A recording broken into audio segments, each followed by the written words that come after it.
I never thought my intelligence training would be needed to fight HOA that was actually a front for child trafficking. What I thought was a simple HOA scam became a dangerous game where my daughter Emma was the prize, and even my trusted police friend Thomas was selling children to predators. The first rescue was fake.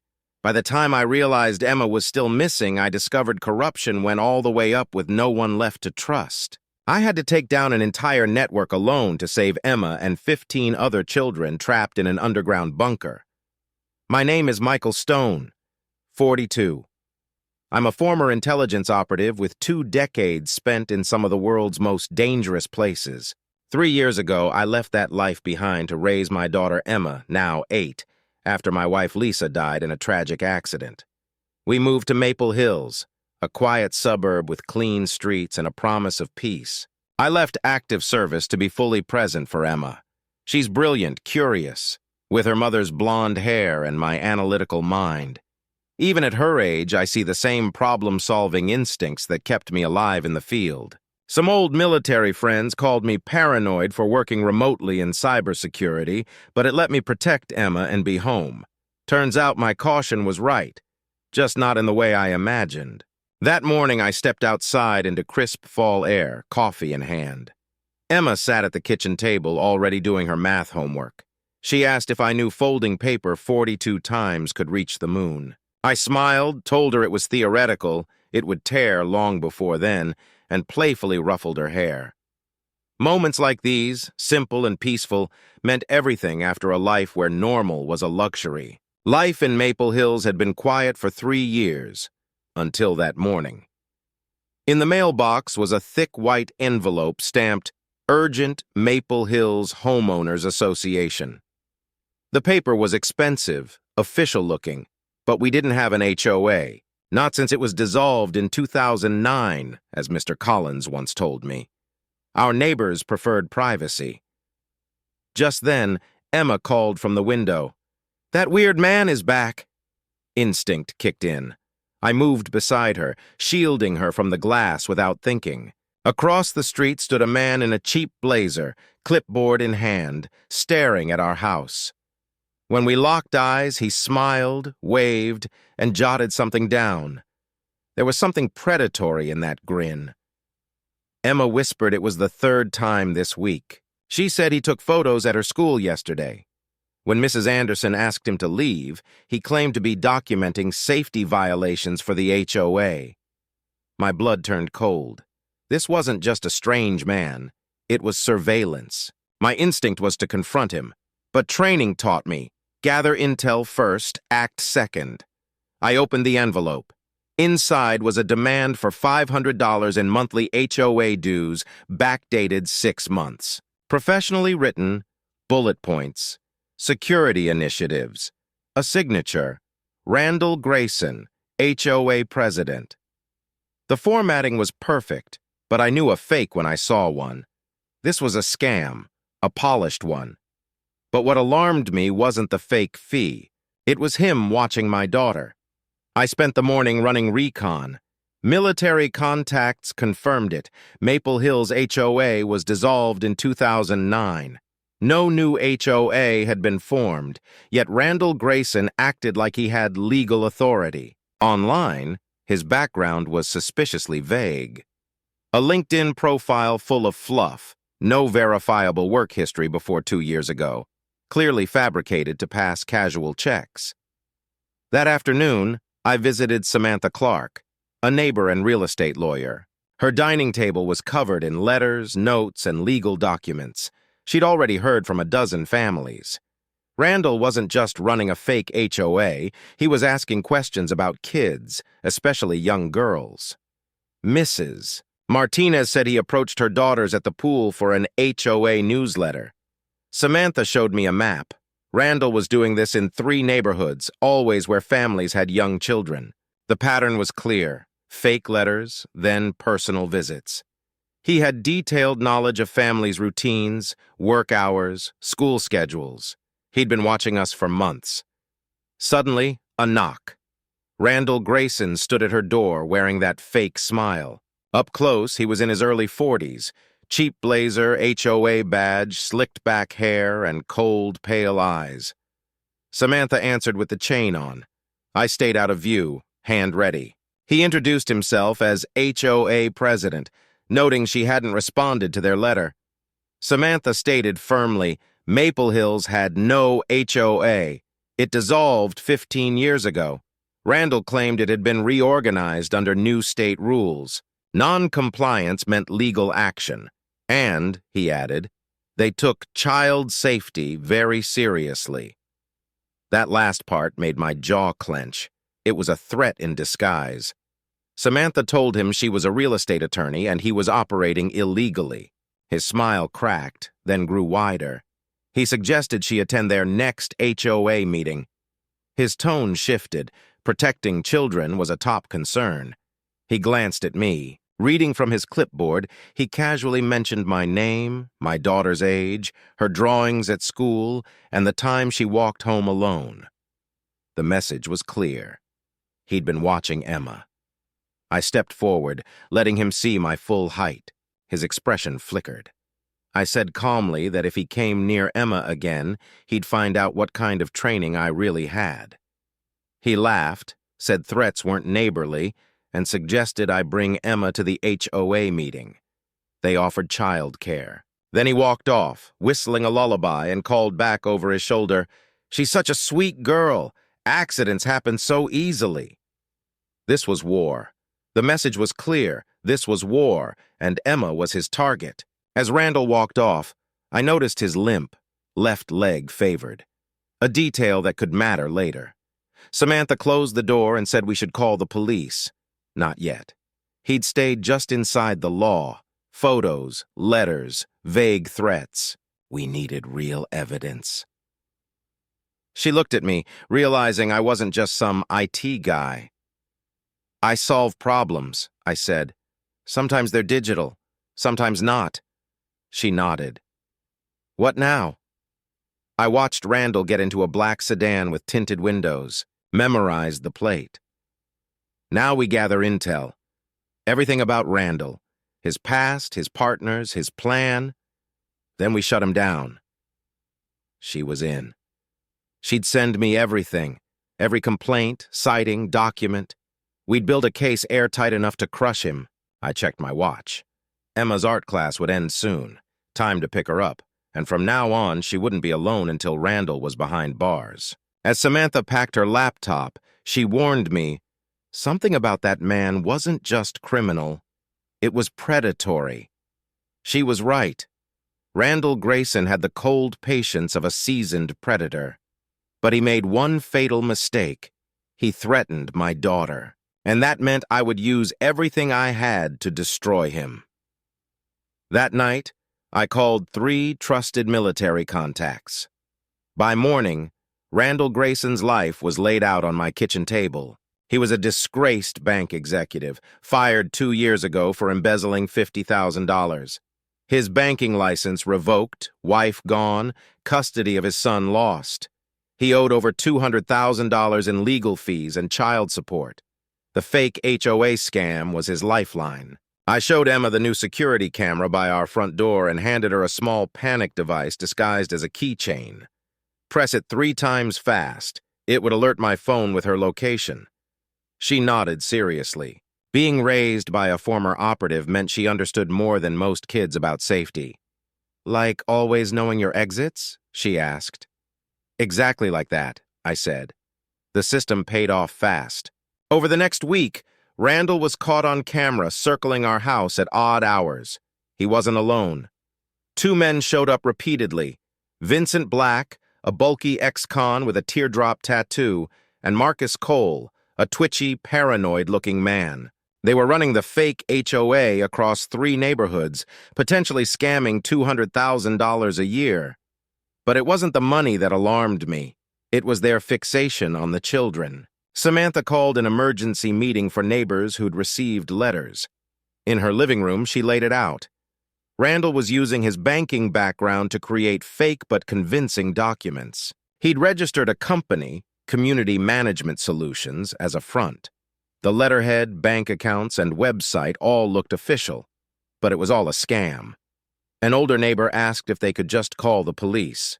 Thomas Rivera, our local officer, and an old army buddy shook his head. Without clear evidence of criminal intent, it was just a civil matter. We needed more. That proof came faster than expected. At 2 a.m., my cameras recorded Randall pacing outside my house, whispering into his phone. The audio was faint, but I enhanced it. He said, "The Stone Girl is that ex-military fool's only weakness. If we get her, we control him. People like that will pay anything to keep their kids safe." This wasn't just a scam anymore. He was planning to use our children, starting with Emma, as leverage. The next day, I tailed Randall from a distance, relying on skills I hadn't used since my last deployment. He met with Vincent and Marcus at a shabby office on the town's edge. Through my telephoto lens, I saw them reviewing folders, photos of children, including Emma. They had schedules, activities, even parents' work hours. This wasn't a scam. It was a targeted predator network. That evening, Randall showed up at Emma's piano lesson, pretending to read a newspaper outside. I was already in position across the street. As Emma exited with her teacher, Randall moved toward them. I intercepted him. "Lost?" I asked. He tried to sidestep. "Just walking. Free country." His eyes flicked toward Emma, now safe in the car. "Not when you're stalking kids," I said. "That's illegal." For a moment, his mask dropped. Desperation and rage flickered across his face. "You think you're smart? She's your weakness. Everyone has one." Then he adjusted his fake badge and walked away. I'd seen enough. Randall was unraveling, his scam persona cracking, something darker breaking through. It was time to go on the offensive. I refused to pay the fake HOA fee. 3 days later, a legal notice arrived demanding $5,000 in penalties. It was a flawless forgery, fake court numbers, a bogus notary seal. Randall's banking background was all over it. Most homeowners would have panicked. I saw evidence. I photographed every page and sent them to Samantha. She confirmed it was fraud, multiple counts. But we needed more. That weekend, I made a show at the coffee shop. Big business trip to Chicago, Emma with her aunt. In reality, Emma stayed safely at Samantha's while I prepped my house with hidden surveillance. That night, cameras caught Vincent and Marcus casing my home. Amateurs. My enhanced mics caught every word. "The boss says the military guy has cash in a safe," Vincent told Marcus. "Grab some stuff, make it look like a break-in." Marcus, sweating, asked about Emma's room. Vincent said Randall wanted personal items, dolls, drawings, to build psychological pressure. My fists clenched. They were trying to terrorize us. But they'd walked into my trap. I'd planted a decoy security system and a fake safe with marked bills. When they entered through the back, they triggered the fake alarm, then relaxed when it shut off. In Emma's room, they hit the real countermeasure, blaring sirens, flashing strobes. Marcus panicked and ran. Vincent cursed Randall and followed. They left behind fingerprints, DNA, and more importantly, audio of their entire plan. The net was tightening.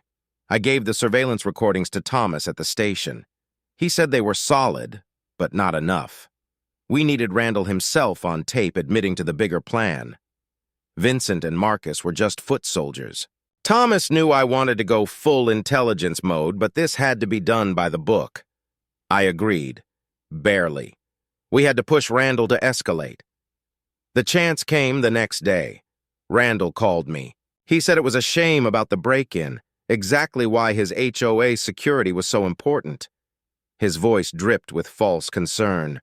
I said it was odd how the burglars focused on my daughter's room, almost like someone sent them. Saturday, the community center was packed. Randall arrived early, flanked by Vincent and Marcus. His table looked polished, folders, Idaho cards, signs. To outsiders, it was convincing. But we had truth on our side.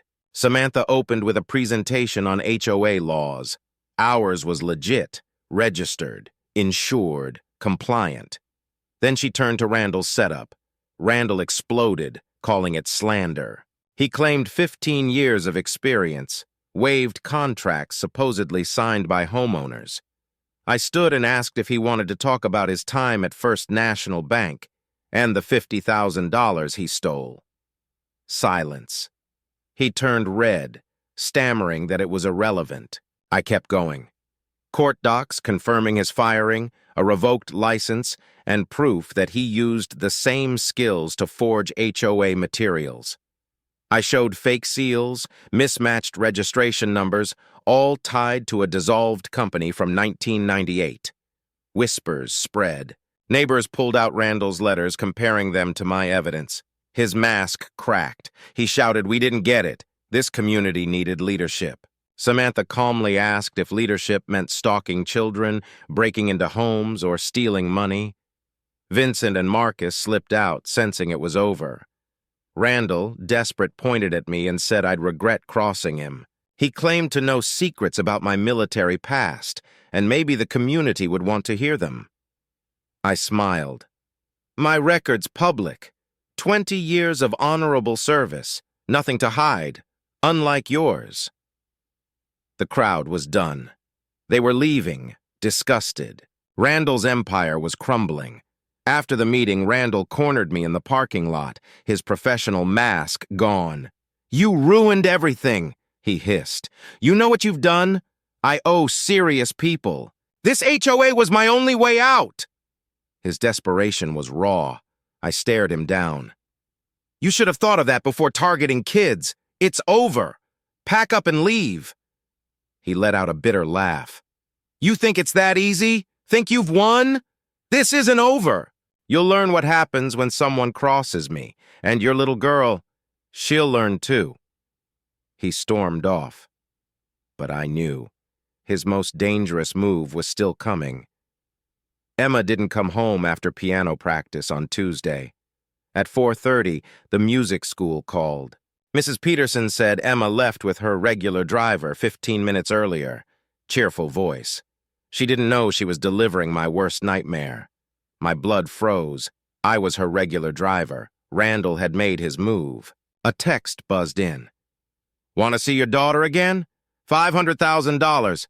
Details to follow." But something felt off. Too neat. Too professional. The truth? Emma and I had prepared for this. Every night for a week, we'd practiced scenarios after homework. I taught her, don't fight, stay calm, observe. Press the panic button when it's safe. I'd find her. She memorized every step like a fire drill. Then my phone buzzed again, GPS alert from her panic device. The bracelet charm we designed sent her exact location. She'd done it, just like we planned. The signal came from Riverside Manufacturing, an abandoned industrial zone on the city's south side. Isolated, quiet, with highway access. I'd seen it before. Randall had chosen well. But he didn't count on her being smarter than him. "They have Emma. I'm tracking her. Riverside Industrial District, Building 1422. He said he'd mobilize SWAT. 20 minutes. "No," I said. "Too obvious. Randall's paranoid. Let me go in first, assess. Give me 30 minutes, then move in. Quiet. Dark." Thomas hesitated. "This is my jurisdiction. I can't let you go in alone. You know what I can do. You know why this has to be my way." I reminded him. Randall was unstable. A visible police presence could trigger something irreversible. Thomas exhaled. 30 minutes, then we move. Understood?" "Understood." I hung up and got to work. Building 1422 was exactly what I expected. An abandoned furniture plant, still drawing power. Isolated, sprawling, with multiple entry points. Perfect for Randall's operation and for infiltration. Through my thermal scope, I counted 4 adults, 3 children. Emma wasn't alone.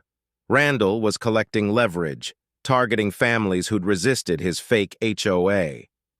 I circled the perimeter. No cameras, no motion sensors, just fences and rusted steel. Amateur security.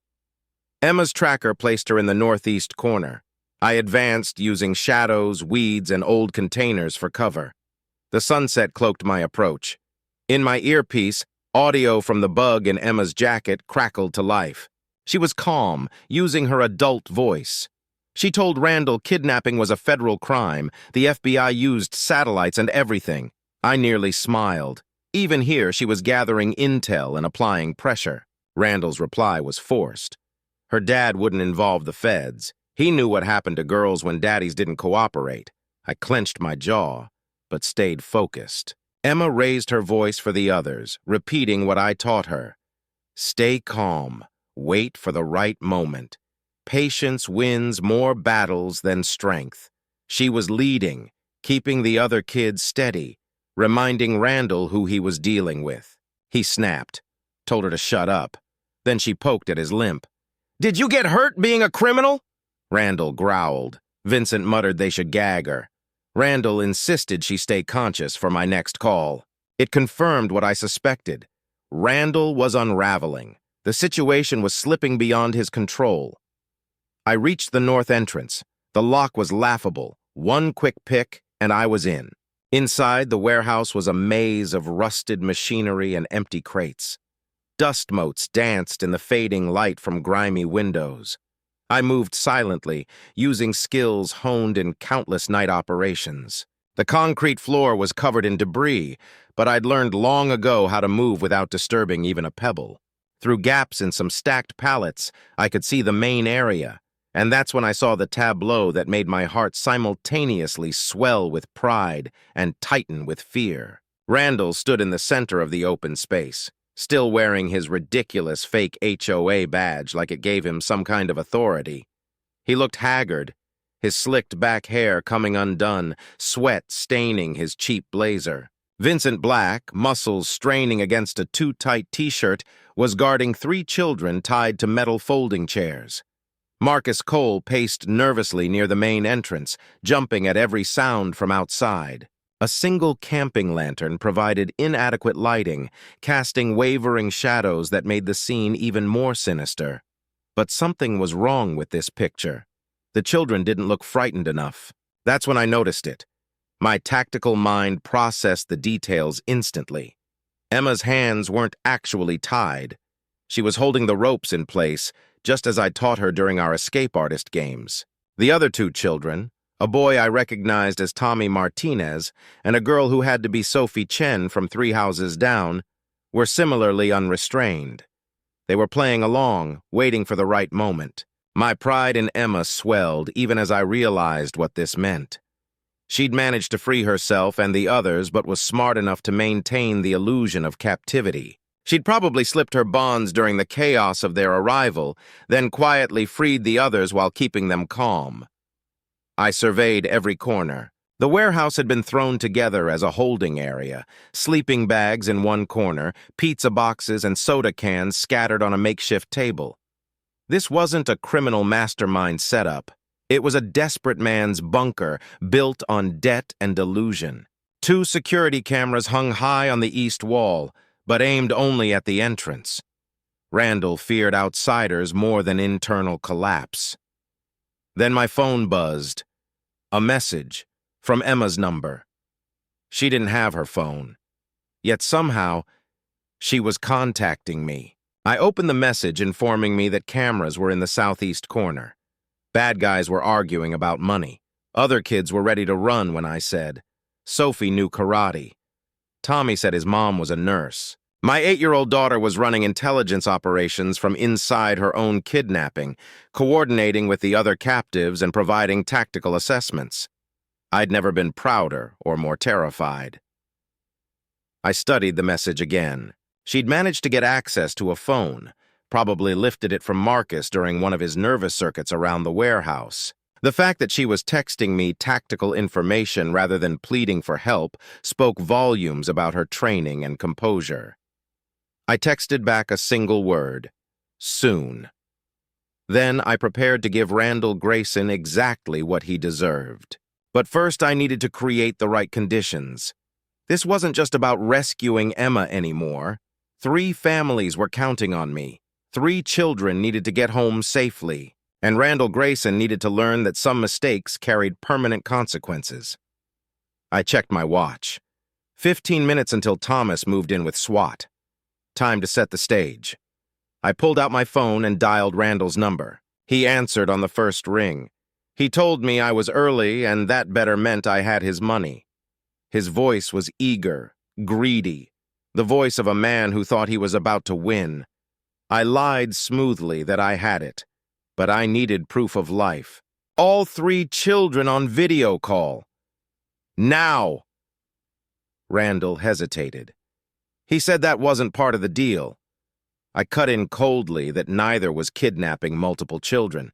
If he wanted his money, he should show me they were alive and unharmed. All of them.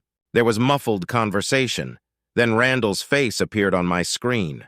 He looked even worse on video, pale, sweating, his fake badge askew. He panned the phone to show the 3 children, telling me to see that they were fine. Now bring the money. I studied the feed carefully. Emma caught my eye and gave an almost imperceptible nod. She was ready. The other children looked alert, not drugged or injured. Good. I told him I'd be there in 10 minutes and to have them ready for release. Randall's laugh was ugly. He said he didn't think so. I'd get them back when he was safely away with the money. And I should remember. Come alone or they'd be harmed. I ended the call and moved deeper into the warehouse. 10 minutes. That's all I needed to position myself and wait for the perfect moment. Randall thought he was in control. He thought money would solve his problems. He thought he could threaten children and walk away unscathed. He was wrong on all counts. The hunter was about to become the hunted, and he wouldn't even see it coming until it was too late.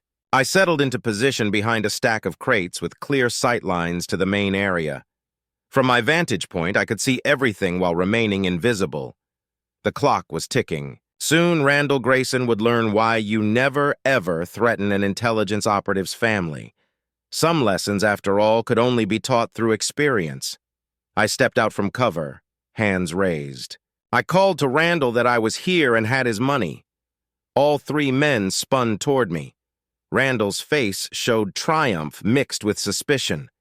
He told me I was early and asked where the money was. I gestured to my duffel bag, telling him it was right here. 500,000. Now let the children go. Randall laughed and asked if I thought it was that simple. As Vincent approached, I caught Emma's eye and gave an almost imperceptible nod. What happened next was pure choreographed chaos. Emma shouted the word, "Now!" and all 3 children dropped their fake bonds and scattered. Vincent lunged for the nearest child, but I was already moving.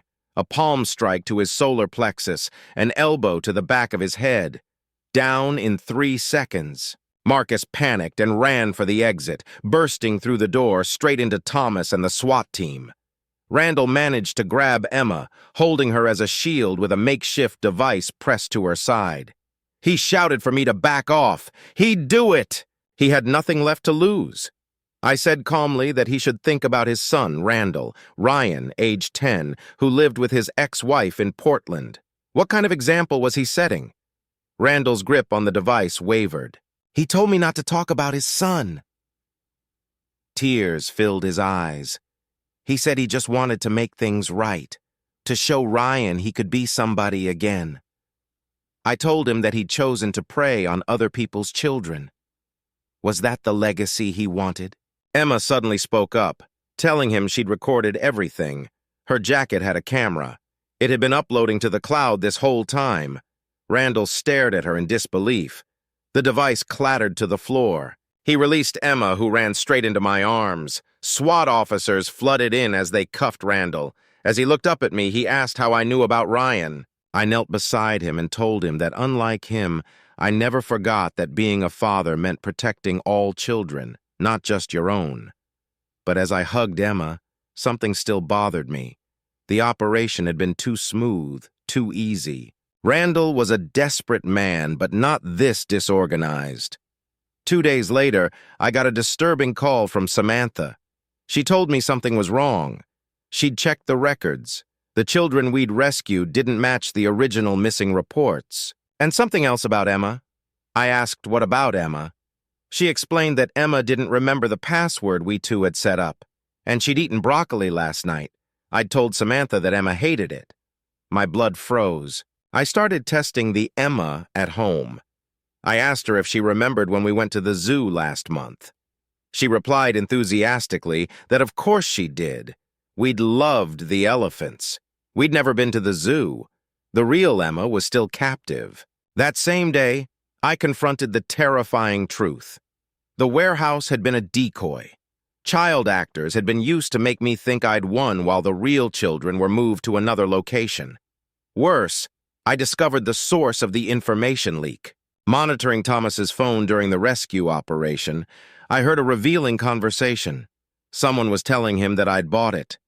The real kids had already been moved to Facility 7. Stone thought he'd won. Thomas Rivera, my trusted friend, was the traitor. Further investigation revealed the depth of corruption. In Thomas's house, I found $75,000 in cash, dossiers on 12 neighborhood families with children, correspondence with a figure known only as Victor, and plans to extract children from families resisting the HOA scheme. Thomas was receiving $50,000 for each extracted child. The police help had been cover for expanding the criminal operation. Through a private detective, I discovered the real location of the children, an abandoned military base 80 miles from the city. Facility 7 turned out to be an underground complex, originally built during the Cold War. The perfect prison. No one could hear screams, no one could find the children without exact coordinates. I planned a solo infiltration operation. I couldn't risk another leak. Using military contacts, I got detailed base schematics. At midnight, I began my mission. I disabled cameras and neutralized 2 guards silently. Inside, I found 15 children in cells, including the real Emma. She whispered that she'd known I'd come. As we moved toward the exit, Thomas Rivera ambushed us with 6 corrupt officers. He told me $300,000 was too much money to walk away from. I asked how many children he'd sold. He replied coldly, just enough for his son's college. The battle was brief. I used my base knowledge against them, luring them into narrow corridors. One by one, the corrupt officers fell to precise strikes. Thomas was the last to fall. Before I ended it, he admitted the truth. This went far beyond our town. Victor had people in every State Department. I told him saving these kids changed everything. Then I delivered the final blow. The network collapsed. Randall got life. Thomas, 40 years. Victor, life plus 200. 47 officers arrested, 15 children rescued. Each family received $2 million. New laws were passed. The fight to protect the innocent never ends. But with people like Emma and me, good will always have a chance.